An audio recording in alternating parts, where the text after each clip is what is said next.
मित्रांनो, आयुष्य म्हणजे गंमत आहे, नाही का? कधी कधी माणसाकडे सगळं असतं, अगदी जगातल्या सगळ्या गोष्टी, पण तरीही मनात एक छोटीशी सलते अशी रिक्तता असते जी काही केल्या जात नाही. कल्पना करा, एक महान राजा, चक्रवर्ती सम्राट, समृद्ध कोसल राज्याचा अधिपती. कल्पना करा, 3 सुंदर समर्पित राण्या. कल्पना करा, सोन्या चांदीने भरलेलं भांडार आणि अशी सेना की शत्रूंच्या अंगावर काटा येईल. हीच होती अयोध्येच्या महाराज दशरथांची कहाणी. त्यांच्याकडे सत्ता होती, प्रतिष्ठा होती, समृद्धी होती, पण खरंच त्यांना आनंद होता का? नाही मित्रांनो, कारण त्यांच्या मनातली एक आस, एक आवाज जो त्यांच्या भव्य राजवाड्यात ऐकू यावा असं त्यांना वाटायचं, तो म्हणजे लहान मुलाच्या हसण्याचा आवाज, लहान पावलांचा टपटपाट, सिंहासनावर बसणाऱ्या वारसाचा आवाज.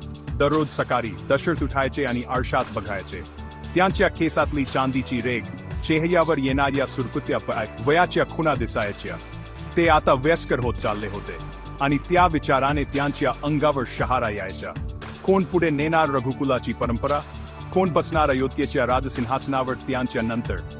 बाहेरून जो राजवाडा जणू प्रकाश आणि जीवनाने भरलेला वाटायचा, तो त्यांना मात्र आतून रिकामा आणि शांत वाटायचा. त्यांच्या तिन्ही राण्या, शहाणी कौसल्या, सौम्य सुमित्रा आणि आग्रही सुंदर कैकेयी, या सगळ्यांनीही त्यांचा दुःख वाटून घेतलं होतं. त्यांनाही मातृत्वाची आस होती, आपल्या बाळाला कुशीत घेण्याची ओढ होती. अयोध्येतील संपूर्ण प्रजाही आपल्या प्रिय राजासाठी चमत्काराची प्रार्थना करत होती. अयोध्येचा दरबार म्हणजे भव्यतेचे प्रतीक होतं. मंत्री, पंडित आणि सरदार दररोज गोष्टी, व्यापार आणि न्याय याबद्दल चर्चा करायचे.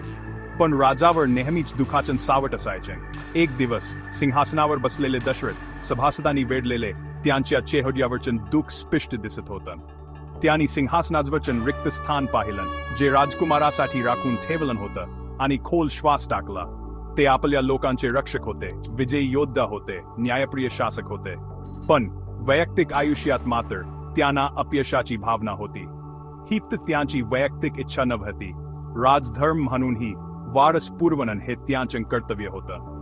त्यांच्या प्रिय अयोध्येचं भविष्य या एकाच्या पूर्ण इच्छेवर अवलंबून होतं. मनावर ओझं घेऊन त्यांनी आपल्या राजगुरू महान ऋषी वशिष्ठ यांच्याकडे आपली चिंता उघड केली. गुरुदेव, माझ्या आवाजात थोडी थरथर होती. माझ्याकडे माणसाला हवी असलेली प्रत्येक गोष्ट आहे. माझी प्रजा सुखी आहे, माझे राज्य सुरक्षित आहे, पण माझ्या स्वतःच्या वंशज संपुष्टात येण्याच्या मार्गावर आहे. या सगळ्या संपत्तीच्या, या सत्तेचा काय उपयोग जर माझ्या राजवाड्यात शांतता असेल आणि माझ्या चितेला अग्नी देणारा मुलगा नसेल? माझ्या आयुष्यापूर्ण वाटतं जणू शेवटच्या अध्यायानं लिहिलेली गोष्ट. माझ्यासाठी काहीच आशा नाही का? या न संपणाच्या दुःखाला काहीच उपाय नाही का? राजाचा हा दुःखाचा सूर त्याच्या सामर्थ्यशाली प्रतिमेला पूर्णपणे विरोध करणारा होता, पण त्याच्या मुकुटाखाली असलेल्या साध्या मानवी इच्छेचे दर्शन घडवत होता. हे एका अशा राजाचं अर्थ हाक होती ज्याने सर्व आशा गमावल्या होत्या. गुरु वशिष्ठ, ज्यांचा चेहरा शांत आणि डोळ्यांत प्राचीन शहाणपणाचं तेज, राजाच्या मनापासून आलेल्या विनंतीकडे शांतपणे ऐकत होते. ते केवळ गुरु नव्हते, तर मित्र, तत्वज्ञ आणि राजघराण्याचे मार्गदर्शक होते. त्यांना दशरथाच्या दुःखाची खोली समजली. त्यांच्या ओठावर हलकीशी स्मितरेषा उमटली. राजन, त्यांनी शांत दिलासादायक आवाजात सांगितलं, मनाशी धीर सोडू नका. या विश्वात प्रत्येक समस्येचे उत्तर असतं. प्रत्येक कुलुपाला एक चावी असते. शास्त्रामध्ये एका अत्यंत शक्तिशाली आणि पवित्र यज्ञाचा उल्लेख आहे जो संततीसाठी दैवी उपाय आहे. तो म्हणजे पुत्रकामेष्टी यज्ञ. हे शब्द ऐकताच दशरथाच्या डोळ्यात आशेचा नवा किरण चमकला. जणू अंधाव्या वारवंटात एखाद्याला अचानक ओसाडीत पाण्याचे ठिकाण दिसावं, तसं काही संचालन. यज गुरुदेव, अजून सविस्तर सांगा. काय करावं लागेल? मी काही करायला तयार आहे. माझं संपूर्ण राज्य देण्यासही तयार आहे. फक्त एकदा तरी मला पुत्रप्राप्तीची संधी मिळावी. वशिष्ठांनी सांगितलं, हा यज्ञ साधा नव्हता. अत्यंत शुद्ध मन आणि अचूक विधी यांची आवश्यकता होती. त्याहून महत्वाचं म्हणजे हा यज्ञ असा उशीच करू शकतो ज्याचं तप अन्यसाधारण आहे आणि ज्याच्या वेदज्ञानाने त्याला दैवी कृपा मिळाली आहे. असा आशी दुर्मिळ असतो खरा आध्यात्मिक रत्न. यज्ञाचे यश हे संपूर्णपणे त्या ऋषीच्या सामर्थ्यावर अवलंबून होतं. एक महान ऋषी आहेत हिशृंग नावाचे. त्यांनी आपलं संपूर्ण आयुष्य जंगलात कठोर तप करून घालवलं आहे. त्यांच्या आध्यात्मिक तेज अतुलनीय आहे आणि त्यांचा सदाचार निष्कलंक आहे. संपूर्ण भूमीत फक्त त्याचे यजी योग्य रीतीने पार पाडू शकतात आणि यशस्वी करू शकतात. आपण त्यांना अयोध्येत मोठ्या सन्मानाने आमंत्रित करावं आणि पवित्र अग्निस्थरी यज्ञासाठी विनंती करावी. दशरथासाठी हे फक्त सल्ला नव्हता, हा जणू दैवी आदेशच होता. त्यांच्या पुढे स्पष्ट मार्ग उभा राहिला. वर्षानुवर्षे मनावर असलेलं निराशेचं सावट आता दूर होतं आणि नव्या निर्धाराने त्यांचे मन भरून आलं. क्षणाचाही विलंब न करता महाराज दशरथांनी सर्व तयारी सुरू केली. उष्यशृंग उशींसाठी भव्य मिरवणूक पाठवली गेली. राजा स्वतः उशीला भेटायला गेले आणि अत्यंत नम्रतेने वादराने त्यांना वंदन केलं. अयोध्या नववधूसारखी सजली. सरयू नदीच्या काठावर भव्य यज्ञशाळा बांधली गेली. जिथे एकेकारी दुःखाचं ओझं होतं तिथे आता भक्ती आणि आशेचे वातावरण पसरलं. अयोध्येची प्रजा मोठ्या संख्येने तयारी पाहायला आली आणि त्यांच्या हृदयात आपल्या राजासाठी प्रार्थना होती. एक नवं पर्व सुरू होणार होतं. आशा, श्रद्धा आणि दैवी कृपेचं पर्व. पुत्रकामेष्टी यजन सुरू झाला. हे खरंच अद्भुत दृश्य होतं. पुष्यशृंग गुच्छी त्यांच्या चेहऱ्यावर आध्यात्मिक तेज चकत होतं. पवित्र अग्निसमोर बसले होते. राजा दशरथ आणि त्यांच्या तिन्ही राण्या त्यांच्या सोबत बसल्या होत्या, हात जोडून प्रार्थना करत आणि मनात प्रचंड आशा घेऊन. वातावरणात वेद मंत्रांचा नाद घुमत होता. तूप, औषधी आणि हूप यांच्या सुवासाने संपूर्ण परिसर भारावून गेला होता. खरंच एक दिव्य वातावरण तयार झालं होतं. अनेक दिवस विधी अत्यंत शिस्तबद्ध आणि भक्तिभावाने पार पडले. यज्ञाच्या अग्नीच्या ज्वाला जणू आकाशाला भिडत होत्या. जणू राजाच्या मनातील आर्त प्रार्थना थेट देवांपर्यंत पोहोचवत होत्या. संपूर्ण राज्य जणू श्वास रोखून बसलं होतं, एखाद्या चमत्काराच्या प्रतीक्षेत. आणि मग ते घडलं. यज्ञाच्या शेवटच्या दिवशी ईश्यशृंगांनी अंतिम आहुती दिली तेव्हा अग्नी अचानक दिव्य तेजाने प्रकट झाला. ज्वाला फिरत फिरत एकत्र आल्या आणि अग्नीच्या हृदयातून एक भव्य दिव्य पुरुष प्रकट झाला. तो उंच बलवान होता. त्याचा रंग जणू हजार सूर्याने तितका तेजस्वी होता. त्याच्या अंगावर दिव्य वस्त्र आणि अलंकार होते. त्याच्या मजबूत हातात एक सुवर्ण कलश चमकत होता, जिथून दिव्य प्रकाश चकत होता.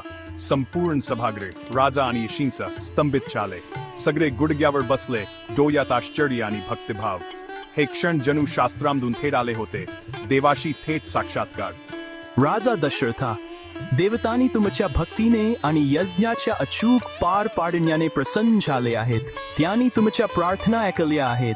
हे दिव्य पायसन म्हणजेच अमृत स्वर्गात तयार केलं आहे. हे तुमच्या यज्ञाचं फळ, तुमच्या प्रार्थनेचे उत्तर. त्या दिव्य पुरुषाने सुवर्ण कलश राजा दशरथांच्या हातात दिला. राजाचे हात थरथरत होते, कारण त्या कलशात त्यांच्या भविष्याचा शब्द होता.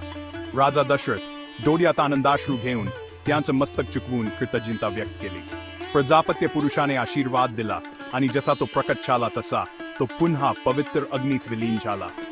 यज्ञशाळेत गूढ शांतता पसरली, पण ती दुःखाची नव्हे तर आनंद आणि समाधानाने भरलेली होती. यज्ञ यशस्वी झाला. अश्क्य घडलं होतं. राजा दशरथांनी सुवर्ण कलश आपल्या हृदयाशी घट्ट धरला. पायसाचा गोड सुवास म्हणजेच पूर्ण झालेल्या आशेचा सुगंध होता. त्यांच्या दुःखाच्या काड्या रात्रीच्या शेवट झाला होता आणि रघुकुलाच्या नव्या युगाची पहाट आता उगवणार होती. With the precious vessel in his hands, King Dasharatha returned to the inner chambers of his palace. His heart was light, filled with a joy he had never known before. He called his 3 queens, his partners in sorrow and now his partners in this divine joy. The wise Kaushalya, the gentle Sumitra, and the beautiful Kaikeyi gathered around him, their faces glowing with anticipation. माझ्या राणींनो, या दिव्य पेयाचा लाभ आपल्याला मिळणार आहे. मी ते तुम्हा तिघींमध्ये न्यायाने वाटून देईन. The king, with a sense of fairness and love, knew he had to divide the celestial payasam among them. He poured half of the payasam into a bowl for his eldest queen, Kaushalya. He then poured half of the remaining portion for his second queen, Sumitra. Finally, he offered the rest to his youngest and most beloved queen, Kaikeyi. Maharaj, हे आपले प्रेम आणि विश्वास आहे. आम्ही कृतज्ञ आहोत. Kaushalya and Sumitra accepted their portions with humility and immense gratitude, their eyes filled with tears of joy. Maharaj, हे काय? माझ्या वाट्याला इतकेच? मीच आपली सगळ्यात प्रिय, मग माझा हिस्सा कमी का? But Kaikeyi, the youngest and perhaps the most proud of the queens, felt a pang of indignation. She was the king's favorite, the one who held a special place in his heart. Why then, she thought, was she given the smallest share?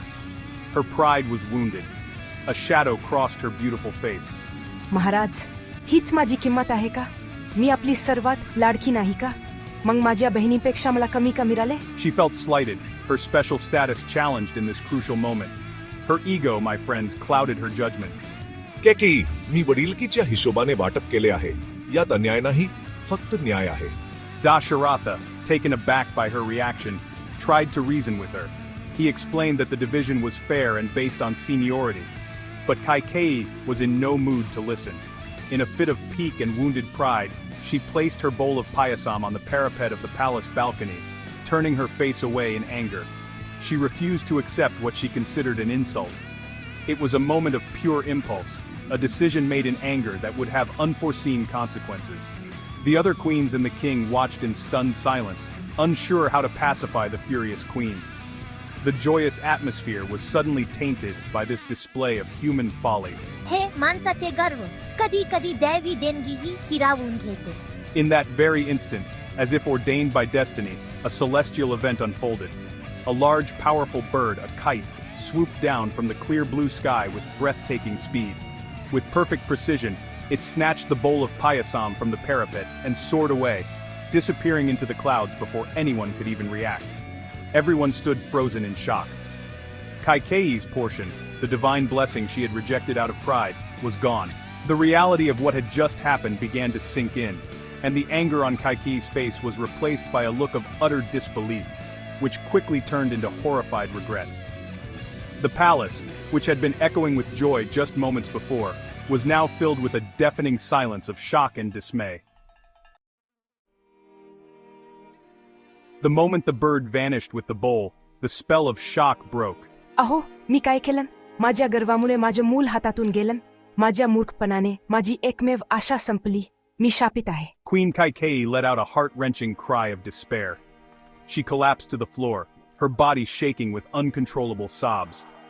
The pride and anger that had consumed her a moment ago were washed away by a flood of regret and self-reproach. केकी, शांत हो. हे तुझे दुःख माझी आहे. मी तुझ्यासोबत आहे. King Dasharatha rushed to her side, trying to console her, but her grief was too profound. She had rejected a divine gift, and fate, in a cruel twist, had snatched it away forever. Her dream of becoming a mother seemed to have evaporated into thin air. In that moment of deep crisis, the true character of the other two queens shone through. There was no "I told you so," no hint of satisfaction at Kaikeyi's plight. Instead, there was only compassion and sisterly love. रडू नकोस लहान बहीण. तुझं दुःख माझेही आहे. आपण सगळे एकत्र आहोत. माझे मूल तुझेही मूल असेल. Without a second thought, Kaushalya took her own bowl of payasam and poured half of her share into Kaikeyi's empty bowl. Her generosity was immense, a true reflection of her noble heart. आपण एकमेकांच्या आनंद दुःखात नेहमी भागीदार आहोत. हे दैवी पेय मी तुझ्यासोबत वाटून घेईन. Seeing Kaushalya's selfless act, the gentle Queen Sumitra was also moved. आता तुझ्या डोळ्यात आनंदाचे अश्रू येऊ देत. आपण तिघी मिळून या आशीर्वादाचा लाभ घेऊ. तुझं दुःख आम्ही दूर करू. हे प्रेमाचं नातं आहे. आपण सगळे एकत्र आहोत. हे आपलं ऐक्य आहे. तुझ्या आनंदाचा आमचा आनंद आहे. हे आपलं एकत्रित सुख आहे. आपण सगळ्यांनी मिळून या प्रसादाचा लाभ घ्यावा. Sumitra too came forward and poured half of her own share into Kaikeyi's bowl. आता सर्व काही ठीक होईल कॅकी. तुझ्या डोळ्यातील अश्रू पुस. हे आपलं ऐक्याचं प्रतीक आहे. आपण तिघी मिळून या क्षणाचा आनंद घेऊ. हे आपलं प्रेमाचं बंधन आहे. आता तुझे दुःख संपले. हे दैवी प्रसाद आपण तिघीमध्ये वाटून घेऊ. तुझ्या आनंदाच आमचा आनंद आहे. आपण सगळ्यांनी मिळून या प्रसादाचा लाभ घ्यावा. हे सगळं आपलं ऐक्याचं प्रतीक आहे. तुझ्या आनंदाचा आमचा आनंद आहे. हे आपलं प्रेमाचं बंधन आहे. तुझ्या आनंदाचा आमचा आनंद आहे. हे आपलं प्रेमाचं बंधन आहे. तुझ्या आनंदाचा आमचा आनंद आहे. हे आपलं प्रेमाचं बंधन आहे. तुझ्या आनंदाचा आमचा आनंद आहे. हे आपलं प्रेमाचं बंधन आहे. तुझ्या आनंदाचा आमचा आनंद आहे. हे आपलं प्रेमबंध आहे. तुझ्या आनंदाचा आमचा आनंद आहे. हे आपलं प्रेमाचं बंध आहे. तुझ्या आनंदाचा आमचा आनंद आहे. हे आपलं प्रेमाचं बंधन आहे. तुझ्या आनंदाचा आमचा आनंद आहे. हे आपलं प्रेमाचं बंधन आहे. तुझ्या आनंदाचा आमचा आनंद आहे. हे आपलं प्रेमाचं बंधन आहे. तुझ्या आनंदाचा आमचा आनंद आहे. हे आपलं प्रेमाचं बंधन आहे. तुझ्या आनंदाचा आमचा आनंद आहे. हे आपलं प्रेमाचं बंधन आहे. तुझ्या आनंदातच आमचा आनंद आहे. हे आपलं प्रतिबंध आहे. तुझ्या आनंदाचा आमचा आनंद आहे. हे आपलं प्रेमाचं बंध आहे. तुझ्या आनंदाचा आमचा आनंद आहे. हे आपलं प्रेमाचं बंधन आहे. तुझ्या आनंदातच आमचा आनंद आहे. हे आपलं प्रेमाचं बंधन आहे. तुझ्या आनंदातच आमचा आनंद आहे. हे आपलं प्रेमाचं बंधन आहे. तुझ्या आनंदाचा आमचा आनंद आहे. हे आपलं प्रेमाचं बंधन आहे. तुझ्या आनंदाचा आमचा आनंद आहे. हे आपलं प्रेमाचं बंधन आहे. तुझ्या आनंदातच आमचा आनंद आहे. हे आपलं प्रतिबंध आहे. तुझ्या आनंदाचा आमचा आनंद आहे. हे आपलं प्रेमाचं बंध आहे. तुझ्या आनंदाचा आमचा आनंद आहे. हे आपलं प्रेमाचं बंधन आहे. तुझ्या आनंदातच आमचा आनंद आहे. हे आपलं प्रेमाचं बंधन आहे. तुझ्या आनंदातच आमचा आनंद आहे. हे आपलं प्रेमाचं बंधन आहे. तुझ्या आनंदातच आमचा आनंद आहे. In that moment, the bonds of sisterhood proved stronger than any pride or rivalry. Kaikeyi, overwhelmed by their kindness, could only weep with gratitude. She had acted out of selfishness, but her sisters had responded with pure, unconditional love. It was a beautiful testament to the unity and grace that defined the royal family of Ayodhya. And so, my friends, this act of sharing had a profound and beautiful outcome. As the narrator of this timeless story would tell us, this generosity led to a unique blessing. Queen Kaushalya, who had her original half portion, gave birth to the eldest and noblest son, Ram. Queen Kaikeyi, who received portions from both her sisters, gave birth to the devoted Bharat. And Queen Sumitra, who had shared her portion and thus had parts of the original Payasam twice, miraculously gave birth to two sons, the inseparable twins, Lakshman and Shatrughna. The unity and generosity of the three queens did not just solve a problem, it multiplied the blessing. And thus, from one king's sorrow, 4 glorious princes were born to illuminate the world.